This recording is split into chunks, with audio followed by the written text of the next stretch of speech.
చిరంజీవి బాబు నేను వీర అభిమాని బాబు. నేను చిరంజీవి గారు ఇక్కడ ప్రజారాజ్యం పార్టీ స్థాపించినప్పుడు ఇక్కడ ప్రచారానికి వచ్చినప్పుడు, ఊరేగింపుగా వచ్చినప్పుడు హోంనారాయణ మిల్లులో మఠ చేసింది. ఇక్కడ మహబూబాబాద్లో సభకాడ హోంనారాయణ మిల్లు కాడ ప్రచారానికి వచ్చినప్పుడు హోంనారాయణ మిల్లులో బస చేసిరు.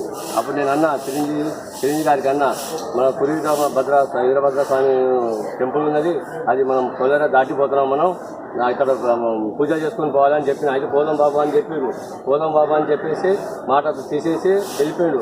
అయ్యగారు పల్లికాడ బండి ఆగిన తర్వాత నేను పోయి వేరే బండి తీసుకొచ్చి ప్రచారం చేసి పంపాం.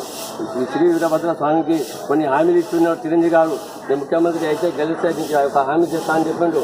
ఆయన గెలిచిండు, వార్డు మెంబర్గా ఎమ్మెల్యేగా గెలిచిండు, ప్రతి శాఖ మంత్రి అయిన కాంగ్రెస్ అయ్యి అప్పటి నుంచి 13 సంవత్సరాల నుంచి నాకు అపాయింట్మెంట్ ఇవ్వట్లేడు, నాకు దగ్గర రానియట్లేడు, నాకు చూడట్లేడు. నాకు అపాయింట్మెంట్ కావాలని దేవునికే హామీ ఇచ్చి వ్యవహారం చేసిండు. దేవునికే చేసినప్పుడు నాకు కూడా ఎటువంటి హామీ జరగలేదు, నాకు చేయలేదు, ఈ దేవుని కూడా ఒప్పుకునేది కూడా జరగలేదు. కాబట్టి నేను దీక్ష చేస్తున్న బాబు, నాకు సపోర్ట్ చేయండి బాబు, ప్లీజ్ బాబు, దండం పెడతా బాబు.